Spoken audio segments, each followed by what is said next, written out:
빈자리가 좀 있는 것 같습니다. 지난날에 제가 여러분들에게 숙제를 내드렸습니다. 숙제, 무슨 숙제입니까? 예. 자, 사람은 무엇으로 사는가? 답, 숙제하신 분 손 들어보세요. 예? 나는 김혜원 집사님이 권사님이 손 들은 줄 알아서. 그럼 사람의 마음에는 무엇이 있는가? 딱 그러면 생각나는 게 없습니까? 톨스토이를 생각합니다. 톨스토이가 러시아의 대문호입니다. 그 유명한 전쟁과 평화, 어마어마한 분량의 장편 소설을 썼던 사람입니다. 그런데 그보다 더 유명한 것은 그의 단편집 가운데 사람은 무엇으로 사는가? 사실 이 톨스토이는 신학자가 아니었지만 이 성경 해석학자들보다 더 성경을 추상적인 아닌 현실적으로 잘 해석해 준 사람이 바로 톨스토이였습니다. 톨스토이가 사람은 무엇으로 사는가? 사랑으로 사는 거다. 사랑 때문에 산다. 사람의 마음에는 무엇이 있는가? 사랑이 있다. 그 배경이 뭐냐? 하나님이 내 안에. 이게 크리스찬입니다. 우리는 사랑을 많이 강조합니다. 그리고 오늘 우리 장로님께서 기도하셨듯이 구제하고 선교하고, 그런데 성경에 보니까 그것이 선한 일이고 그것이 착한 일이고 그것이 사랑이다 말씀한 것이 없습니다. 그런데 우리는 막연하게 구제하니까 사랑이 있겠지. 그런데 더 심오한 하나님의 말씀 속에는 그것이 아니라는 것을 가르쳐 줍니다. 오늘 본문을 가지고 하나님은 사랑이시다. 자, 하나님은 뭐다? 그러면 한 가지 넌센스 물어보겠습니다. 물은 네? 땡큐입니다.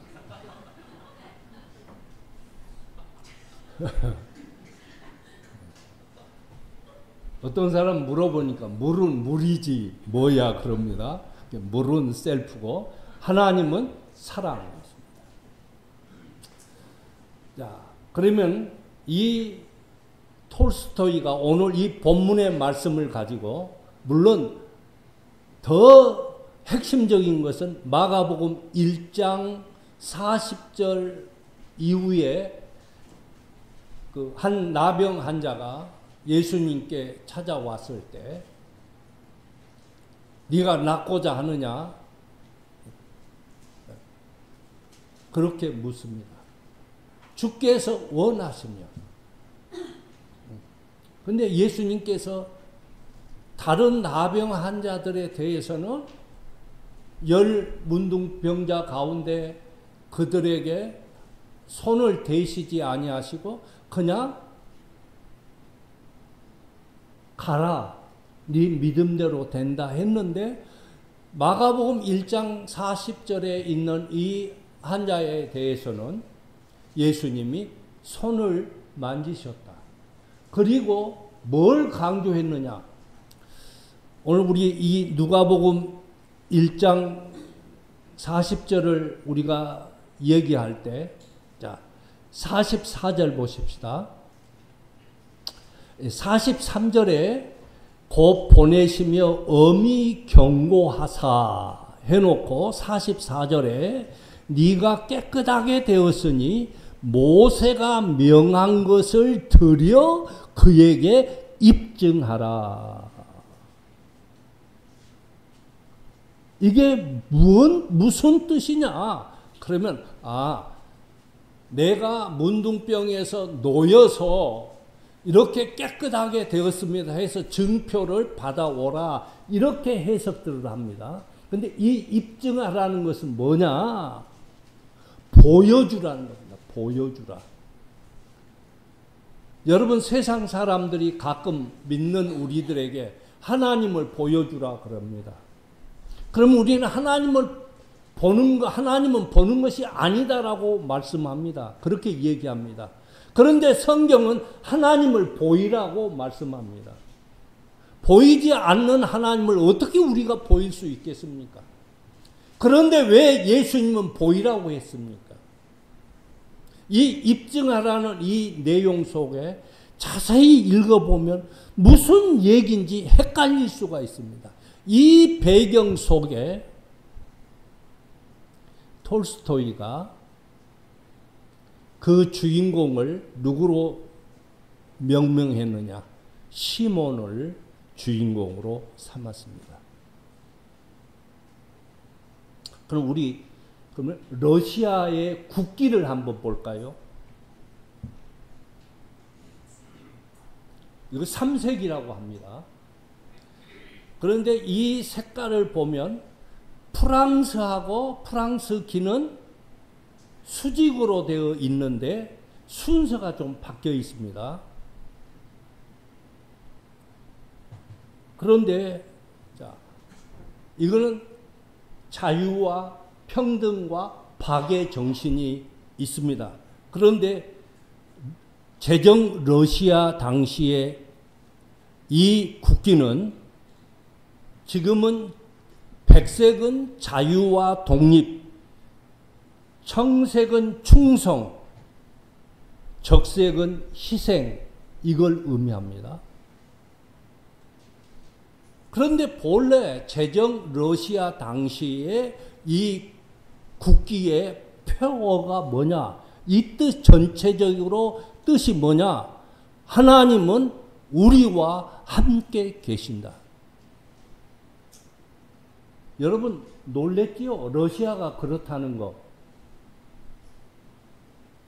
그래서 이 백색은 천상세계, 하나님의 나라를 얘기합니다. 청색은 그냥 하늘을 의미합니다. 우리의 희망과 소망. 그런데 그 위에 누가 있느냐? 하나님이 계시다. 그러면 적색은 뭐냐? 현실. 우리가 살고 있는 이 현실 속에서 우리가 저 높은 곳을 향해서 바라보지만 결국 그 영원한 나라, 천상세계로 간다. 이게 러시아 국기의 뜻입니다. 러시아의 슬라브 민족이 러시아의 중요한 핵심을 이루고 있습니다. 그것이 바로 러시아 정교회입니다. 여러분, 러시아는 공산국가가 아니고요, 종교국가입니다. 종교국가예요. 쉬운 얘기로 크리스찬이 우리나라 인구보다 더 많습니다. 슬라브 민족의 70%가 크리스찬입니다. 그래서 제정 러시아 당시 때 이런 슬로건, 하나님은 우리와 함께 계시다. 말로는 그렇게 합니다. 러시아 정교회가 푸틴도 주교 앞에는 머리를 숙입니다. 그런데 러시아 정교회에서 정치하는 사람들에게 힘을 가시하고 민족주의를 강조해서 지금 그래서 우크라이나와 전쟁을 하고 있습니다. 그게 정의라고 말하고 있습니다. 왜 이렇게까지 됐느냐? 러시아 정교회가 타락했기 때문입니다. 교회가 타락하면 그 나라의 정치가 타락합니다. 오늘 저는 요즘 뉴스를 절대 안 봅니다. 이쪽이나 저쪽이나 다 그렇고 그렇습니다. 날씨도 더운데 스트레스가 얼마나 받습니까? 그런데 우리는 그들을 탓하기 전에 왜 그들이 그렇게 되었는가를 우리는 명심해야 합니다. 우리에게 화살을 돌려야 합니다. 우리 한국 교회가 점점 물질화 되어가고 있기 때문입니다.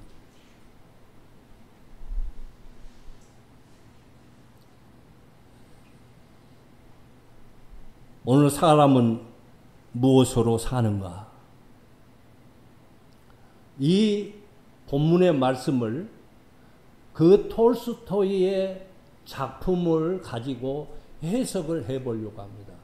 왜냐? 요한일서 주석, 우리나라 박윤선 박사님의 주석을 보면 너무 추상적입니다. 그것을 계속 보면 가스라이팅하는 그런 느낌을 주고 있습니다. 그러면 현실적으로 오늘 사랑하는 자들아 우리가 서로 사랑하자. 다 사랑한다고 합니다. 교회 그러면 사랑이라고 말합니다. 사랑은 하나님께 속한 것이니 사랑하는 자마다 하나님으로부터 나서 하나님을 알고 사랑하지 아니하는 자는 하나님을 알지 못하나니 이는 하나님은 사랑이심이라. 자, 오늘 크리스찬은 그 대명사가 뭐냐? 사랑하는 자라고 말씀합니다. 우리는 사랑하는 자입니다. 오늘 이 자리에 모인 것은 우리가 사랑했기 때문에 모인 것입니다. 그렇기 때문에 우리는 서로 사랑하자. 아니 이미 사랑하고 있는데 왜 사랑하자고 합니까? 입에 붙은 것은 사랑하고 있습니다. 그런데 실질적으로는 사랑하지 않는다는 얘기입니다. 그럼 왜 우리가 서로 사랑해야 되느냐? 사랑은 하나님께 속해 있기 때문이다 라고 말씀합니다. 두 번째로는 사랑하는 자마다 하나님으로부터 났기 때문에 우리가 사랑하는 것이다. 이건 명령형입니다. 네가 하나님에게서 났느냐? 그러면 사랑해라. 말로가 아닌. 그 다음 세 번째로 왜 우리는 서로 사랑해야 되느냐? 사랑을 할 때 하나님을 알기 때문이라는 것입니다. 사랑하지 않으면 우리는 하나님을 알지 못한다고 말하고 있습니다. 사랑하지 아니하는 자는 하나님을 알지 못하나니 했습니다. 또 사랑하지 않는 것은 3장 14절에 요한일서 3장 14절에 사랑하지 않는 자는 어디에 머물러 있습니까? 사망에 머물러 있다. 말로는 사랑한다고 하지만은 사랑하지 않는 것은 사망에 있다. 그 말은 하나님에게서 벗어났다. 입술로는 하나님을 고백하고 하나님을 믿는다고 하지만 실질적으로 내 마음 깊은 속에는 하나님이 없을 수 있다라는 말씀입니다. 그러면서 9절에 오늘 본문 9절에 하나님의 사랑이 우리에게 이렇게 나타난 바 되었으니 하나님의 사랑을 하나님을 보여주신 것이 뭐냐? 예수님이 오신 것이 우리로 하여금 하나님을 보게 하셨다. 그러면 예수님의 그 형상적인 것을 의미하느냐? 아니라는 것입니다. 예수님이 하나님이시라는 것, 하나님은 사랑이시라는 걸 뭘 통해서 보여주셨느냐? 예수님께서 십자가의 죽으심으로 보여주셨다. 오늘 우리들에게도 사랑하는 자들아, 그 하나님을 보여줘라. 세상 사람들에게 내가 성경 찬송같이 끼고 교회 가는 것, 아멘 할렐루야 하는 것, 보여주는 것으로 하나님을 보이는 것이 아니라는 것입니다. 12절에 어느 때나 하나님을 본 사람이 없으되 우리 안에 하나님이 거하시고 사랑이 거하면 바로 그것이 하나님을 보이는 것이다. 그러면 어떻게 해야 보일 수 있느냐 하는 것입니다. 제가 어렸을 때 시골 교회에서 주로 어떤 일이 있는가 하니 대부분 사이즈가 교회가 적습니다. 왜? 그때 당시에는 예수 믿는 사람들이 많지 않기 때문에. 그리고 예수 믿는 사람들은 언제나 사람들에게 조롱거리였습니다. 그래서 예수쟁이 했습니다. 그리고 농악놀이 할 때 보름날 되면 막 집집마다 다 돌아다닙니다. 깽가리 치면서 그 귀신 악기를 쫓아낸다고 합니다. 그게 마을의 대잔치입니다. 그런데 예수 믿는 집은 안 들어갑니다. 크리스찬들은 거절을 했거든요. 그래서 예수쟁이들은 당시에 왕따였습니다. 왕따였습니다. 그런데도 그들은 물론 왕따 됐기 때문에 더 단합이 잘 되고 더 사랑했을 수도 있습니다. 그러면 이제 옛날에는 자녀들이 많지 않습니까? 그래서 사촌이 있고, 그러면 사촌 형제끼리 이렇게 힘을 모으고, 근데 독자라는 것 있었지 않습니까? 요즘은 거의 다 독자지만 옛날에는 독자들이 애로웠습니다. 왜냐하면 농경사회니까 농사 지을 때 이 손이 있어야 되지 않습니까? 그래서 교회 다니는 사람들 가운데 독자들만 딱 모아갖고 의형제를 맺습니다. 그리고 정식적으로 예배를 드려요. 딱 그렇게 앉아가지고 남자들 독자들입니다. 다 혼자 애롭게 삽니다. 형제가 없습니다. 그러면 쫙, 그래서 우리 집안도 우리 아버지가 독자이기 때문에 황집사님이라는 집사님이 독자고 강집사님이라는 분이 독자. 그래서 세 사람이 독자였습니다. 그래가지고 딱 앉혀놓고 목사님이 안수하고 거기에서 형제 연합되었다고 예배를 드립니다. 그리고 잔치를 크게 했습니다.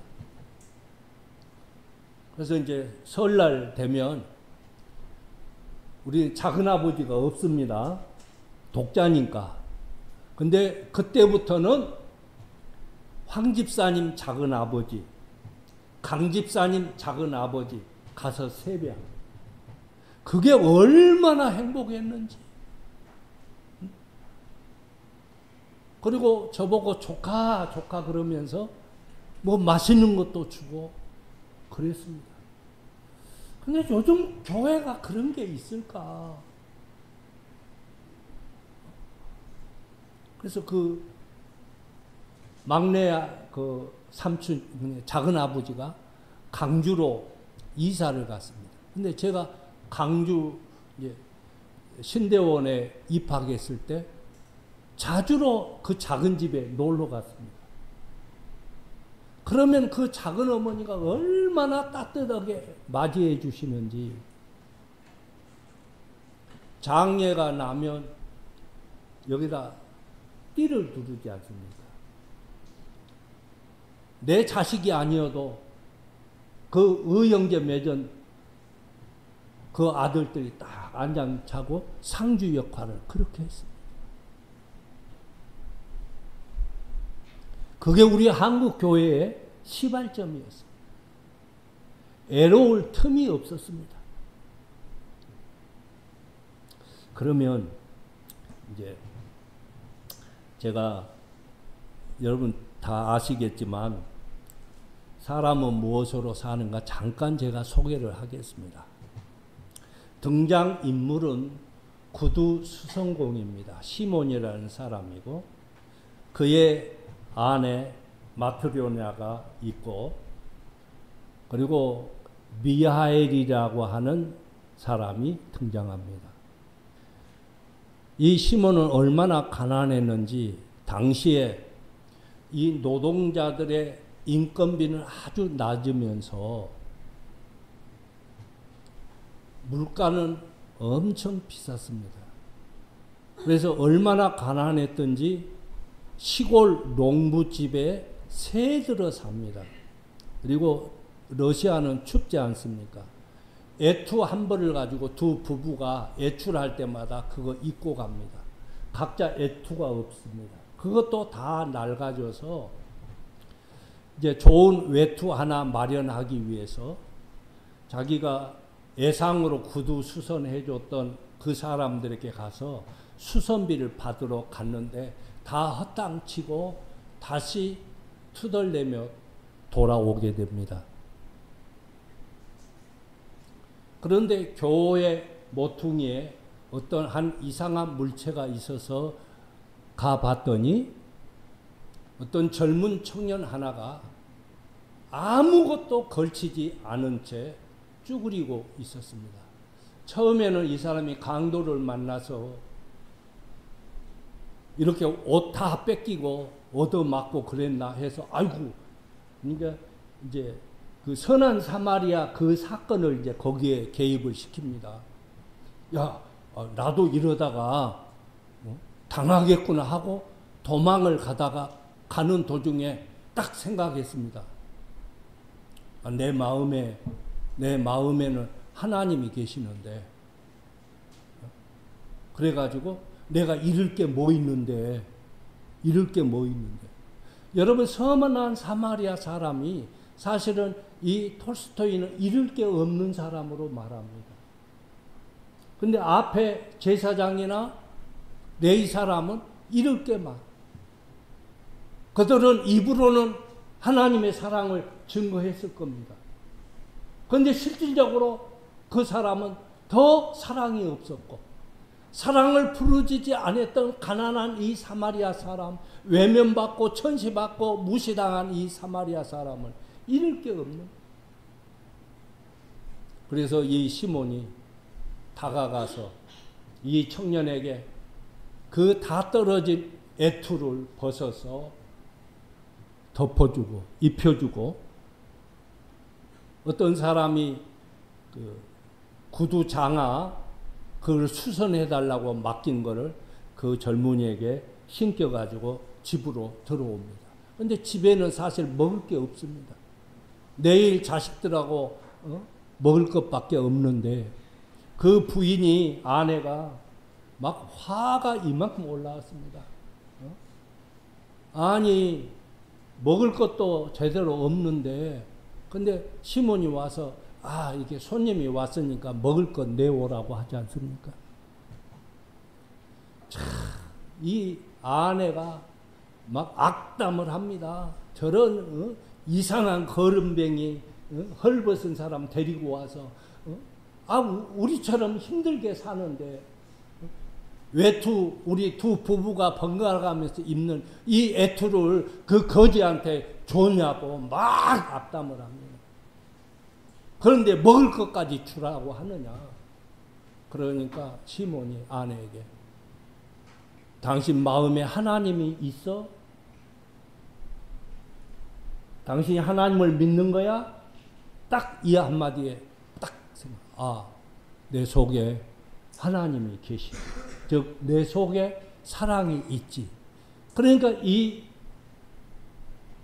벌거벗은 이 청년을 불쌍히 여기는 마음이 들어서 그 먹을 거 음식을 가져다 줍니다. 그런데 무표정했던 이 한 청년이 미소를 띱니다. 그래서 나중에 이제 사연을 물어봤습니다. 근데 이제 사실은 이 미하일이라는 이 청년은 본래 하나님의 천사였는데 그 날개가 하나님에게 벌을 받아서 날개가 부러져서 떨어졌는데 어디에 떨어졌느냐? 교회 앞에 떨어집니다. 여러분, 이게 시사하는 바가 엄청 큽니다. 작년에 어떤 교회에서 추운 겨울에, 이건 실합니다. 여러분 유튜브에 들어가면 진짜 나올 거예요. 어떤 전도사님이 추운 겨울에 비가 이렇게 쏟아지는데, 이제 그날 이제 청년부 담당 전도사님인데 주일날 예배 드리기 위해서 이제 교회에 와야 될 거 아닙니까? 그런데 분장을 이상하게 하고 교회 입구에 노숙자처럼 다 해진 옷을 입고 쭈그리고 얼굴을 가리고 이렇게 있습니다.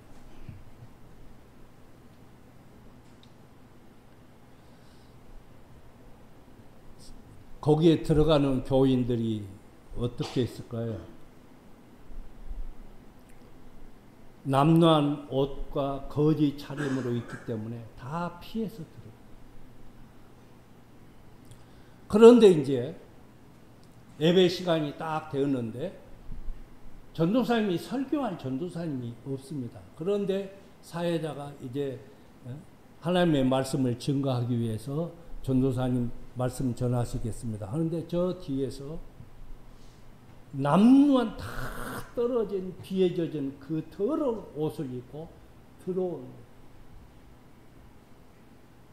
그리고 강대상에 섰습니다.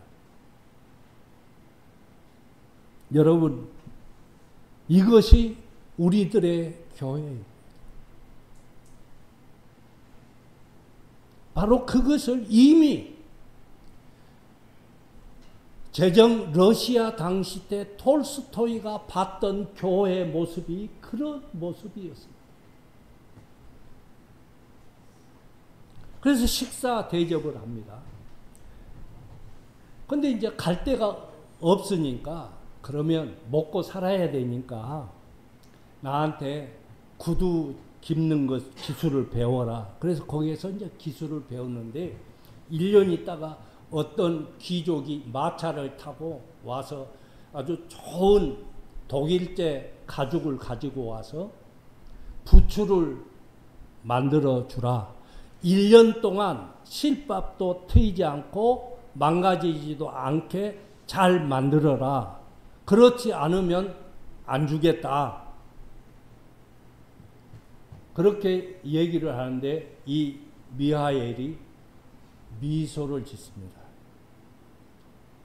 그런데 이 미하엘이 그 좋은 가죽을 가지고 이상한 재단을 합니다. 그래가지고 뭘 만드냐? 슬리퍼를 만들기 시작합니다. 그러니까 시몬이 하들짝 놀랍니다. 아니, 부츠를 만들어야 되는데 왜 슬리퍼를 만들어? 그런데 그 순간에 마차를 끌었던 그 귀족의 종이 헐레벌떡 들어오더니 그 부츠 필요 없습니다. 우리 주인 양반이 마차를 타고 집에 가다가 죽어버렸습니다. 그래서 사모님이 부츠 필요 없으니까 슬리퍼를 만들어 가지고 오라고 했습니다. 그리고 몇 년 후에 두 여인이 예쁜 쌍둥이 여자아이를 데리고 옵니다. 그런데 한 여자아이는 다리를 절고 있습니다. 그런데 이 여인이 이 두 딸을 좋은 옷을 입혔고 그리고 좋은 가죽 신발을 주문하기 위해서, 맞추기 위해서 왔습니다. 그래서 이제 물어봅니다. 어떻게 해서 이 아이가 다리를 절입니까? 그러니까 이 여인이 이제 얘기를 하는데, 이 두 아이는, 이 딸들은 내가 낳은 딸이 아닙니다. 본래 이 쌍둥이를 낳은 이 엄마는 6년 전에 그의 남편이 벌목공인데 나무를 하다가 나무에 깔려서 월요일 날 죽었는데 금요일 날 그 여인이 죽었습니다. 이 갓난 아기 있는데 그 위에 그 엄마가 죽으면서 쓰러져서 이 다리가 망가졌습니다. 그런데 이 아이들을 이제 누가 키우겠습니까? 그런데 그 동네에서 몇 달 전에 아기를 낳은 이 여인이 자기 아들을 젖먹이면서 키웠는데 유일하게 그 동네에서 이 여인만 젖이 났습니다.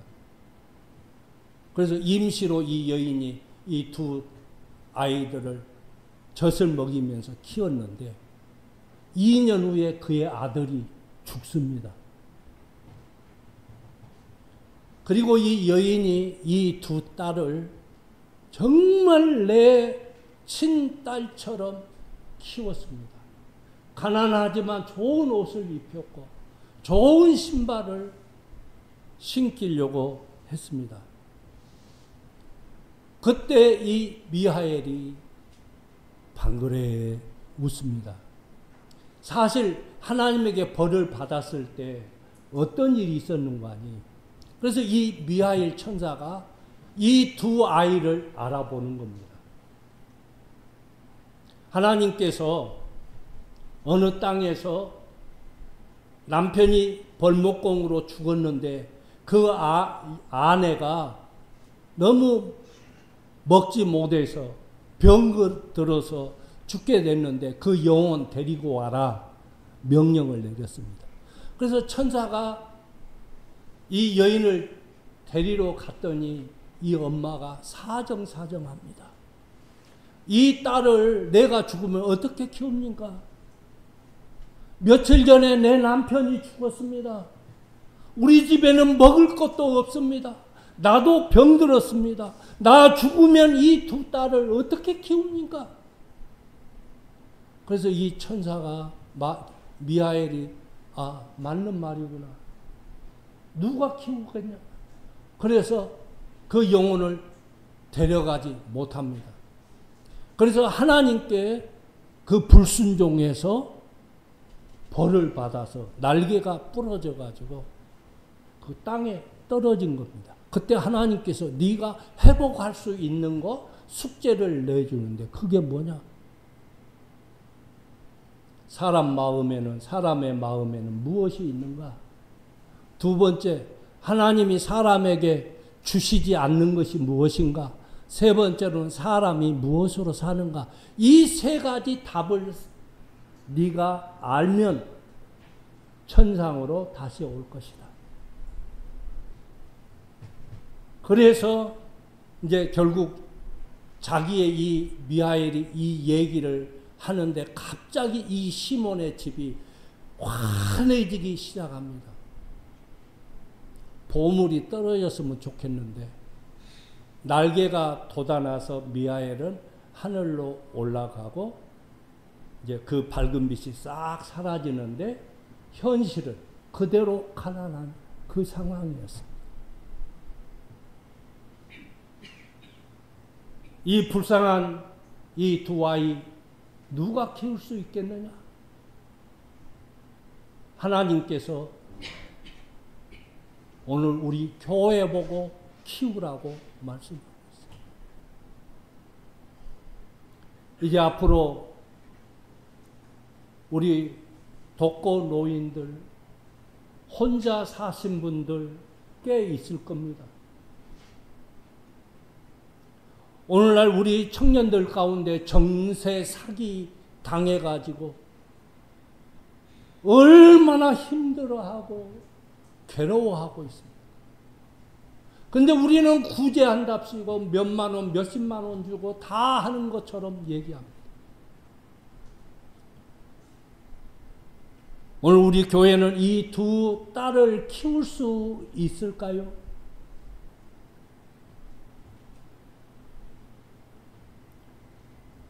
이 미하엘 천사가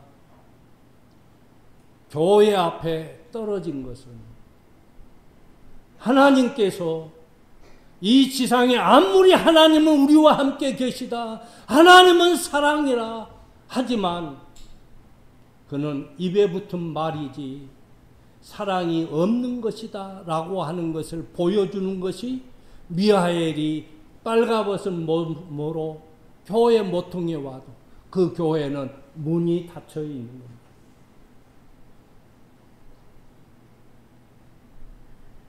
예루살렘 성전이 이 빨가송이를 구해주는 것이 아니었고 제사장과 레위인들이 그들을 살렸던 것이 아니었고 사마리아 사람이었습니다. 예수님께서 선한 사마리아 사람이라고 불렀지 본래 유대 사회에서는 그를 선한 사마리아 사람이라고 하지 않았습니다. 빌립보서 2장 5절에 너희 안에 이 마음을 품으라 곧 그리스도 예수의 마음이니. 우리 마음은 하나님이셔야 되고 우리의 사랑하는 모습을 세상 사람들이 볼 때 그들이 하나님을 보는 것입니다. 빌립보서 2장 4절에서도 각각 자기 일을 돌볼 뿐더러 또한 각각 자기 다른 사람들의 일들을 돌아보아 나의 기쁨을 충만하게 하라. 러시아 정교회가 제정 러시아 때 교회가 그 나라를 장악했습니다. 그래서 정치하는 사람들이 왕이 다 이 주교들에게 즉 성직자들에게 승인을 받아야 왕권을 받을 수가 있었습니다. 결국 제정 러시아가 하나님의 사랑을 주장하면서 무슨 혁명을 일으켰습니까? 농로해방법을 만들었습니다. 그럴싸합니다. 약자, 소외자, 가난한 사람 돕고 구제하자. 그것이 바로 제임스 투보라고 하는 것입니다. 결국 생색 내면서 국고에 있는 것, 교회에서 헌금한 것 갖고 구제 다 하면서 자기 돈으로는 안 하면서 그러면서 표를 얻고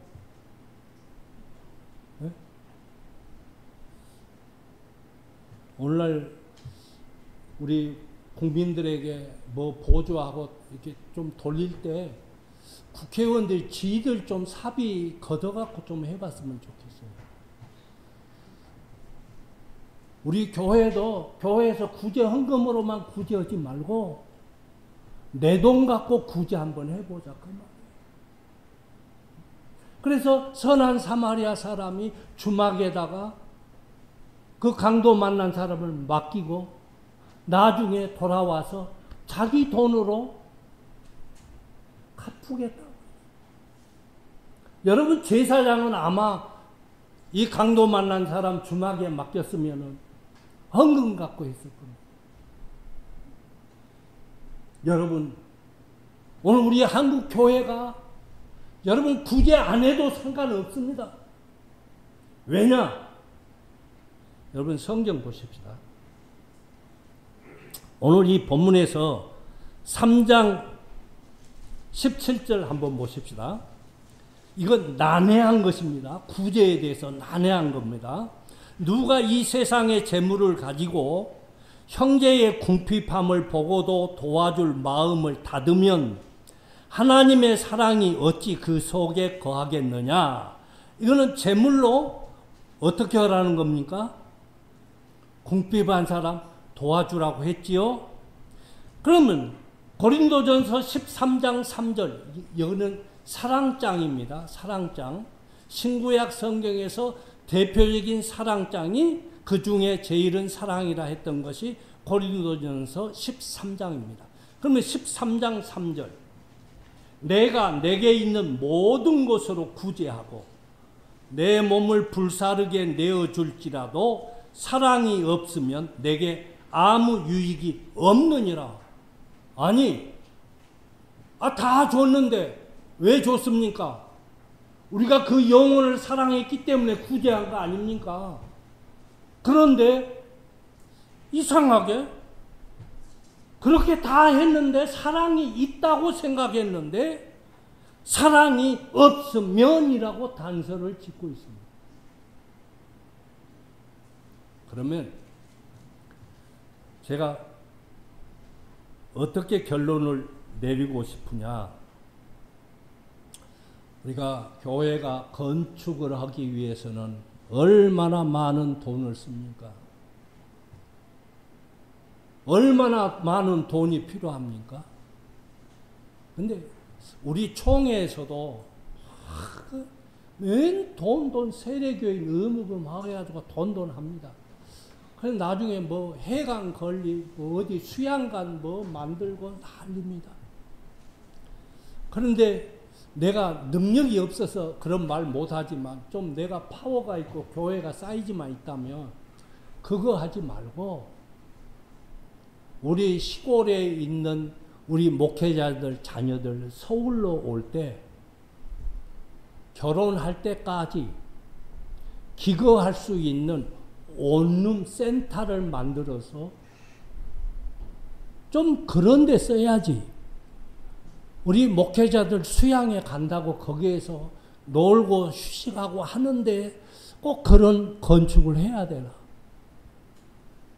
우리 교회도 교회 리모델링 한 것 중요하고 교회 뭐 하는 것 중요하고 자산 들리는 것 좋습니다. 우리 별관 그 공사가 위로 5층을 더 올릴 걸 예상하고 건축한 겁니다. 건축 올려가지고 우리 청년들 자립할 때까지 원룸 제공해주고 독거노인들 좀 사실 수 있도록 해주고 이러면 어떨까? 찔끔찔끔 도왔다고 해서 우리가 다 한 것으로 말하지 말고 오늘 우리 교회 앞에 미하엘 천사가 떨어져 있을 수 있습니다. 오늘 우리 성도들 가정 가운데 오늘 참 이 자리에 참석한 우리 형제 자매들 가운데 이 두 쌍둥이와 같은 사람이 있을 수 있습니다. 정말 하나님은 사랑이시다 라고 말했다면 오늘 우리는 어떻게 하나님의 사랑을 보여야 하겠습니까? 물론 우리는 이렇게 합니다. 누구 아이들의 문제가 생기면 그 부모들 있잖아. 이것이 바리새인들의 발상입니다. 어떤 노인이 어려운 문제 당해 있습니다. 그 자식들 있잖아. 여러분 그게 바리새인의 발상입니다. 우리 자녀를 키운 부모님이 갑자기 사고로 두 부부가 세상을 떠난 거 가끔 보시지 않습니까? 그러면 그 아이들, 그 애할아버지, 애할머니, 친할아버지, 할머니 있잖아. 이렇게 얘기할 게 아니라 우리 교회가 그걸 좀 끌어안는 것이 오늘 요한 1서에서 말하는 하나님을 보이라 하는 과제인 줄로 믿습니다. 저는 그동안 이것을 그냥 입에 붙은 말로만 생각했습니다. 그런데 이 사랑을 계속 읊으면서 고린도전서 13장에 있는 이 사랑장을 보는 순간에 내 머리가 띵 했습니다. 어려운 사람 구제하면 사랑인 줄 알았습니다. 그런데 성경은 그게 사랑이 아니라고 말씀합니다. 도울 사람 있느냐? 구제할 사람 있느냐? 우리 주님은 네 돈으로 해라. 네 돈. 여러분, 우리 사람의 마음에는 사랑이 있습니다. 즉 사랑은, 하나님은 사랑이라. 고로 사랑은 하나님이시다. 너희 안에 이 마음을 품으라. 그것은 바로 너희 안에 이 사랑을 품으라. 그러면 어느 정도까지의 사랑이냐? 독생자를 주시는 것이 하나님을 보여준 것이다. 너희들도 교회 건물로 하나님 보여주고 예배 드리는 걸로 하나님을 보이지 말고 너희들이 진짜 하나님이신 것을 세상에 보여줘라. 이것이 하나님은 사랑이라 했습니다. 우리 구제부에서 구제할 때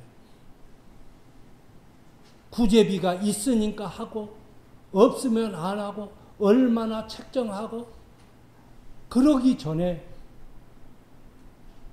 내 것을 가지고 얼마나 해보려고 해요. 내 것 가지고 얼마나 선교를 하려고 해요. 어떤 목사님이 교회가 커서 선교지가 많이 있었습니다. 근데 그분이 이번에 그런 얘기를 해요. 필리핀에 갔더니 한 청년이 이러더랍니다. 목사님, 선교지 오시는 비용 가지면 12명의 아이들이 학교를 다닙니다. 그러더라고요. 한 달에 10만 원씩 선교비 보내면서 당신이 선교지 가면서 200만 원을 썼다는 거예요. 여러분, 무엇이 정말 사랑이고 무엇이 구제고 무엇이 사랑일까요? 결론으로 말씀을 맺습니다. 하나님이 우리를 사랑하시는 사랑을 우리가 알고 믿었노니 하나님은 사랑이시라. 기도합니다.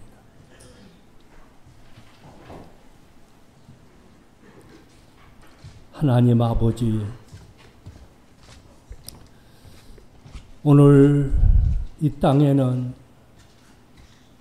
많은 교회들이 십자가를 높이 세워놓고 있습니다. 그런데 우리들 교회 앞에 혹시 미하엘이 있지는 않습니까? 우리 교회 안에 지금 이 두 쌍둥이 아이와 같은 영혼이 있지 않습니까? 앞으로도 우리 교회에 그러한 영혼이 있지 않을 것이라고 장담할 수가 없습니다. 하나님 아버지, 힘들고 어려운 이때에 팍팍한 이 세대에 살아가고 있는 우리들에게 하나님은 사랑이심을 보이라고 말씀하셨사오니 이 말씀 기억하면서 마음으로 뜨겁게 피차 사랑할 수 있도록 은혜 베푸시고 내 것들여 섬기고 내 것들여 선교할 수 있는 은혜 허락해 주옵시며 이웃의 눈물을 흘린 자들의 눈물을 닦아주시고 기뻐할 때 같이 기뻐하고 슬퍼할 때 같이 슬퍼할 수 있는 마음이 통하는 사랑의 교회가 되게 하옵소서. 예수님의 이름으로 기도하옵나이다. 아멘.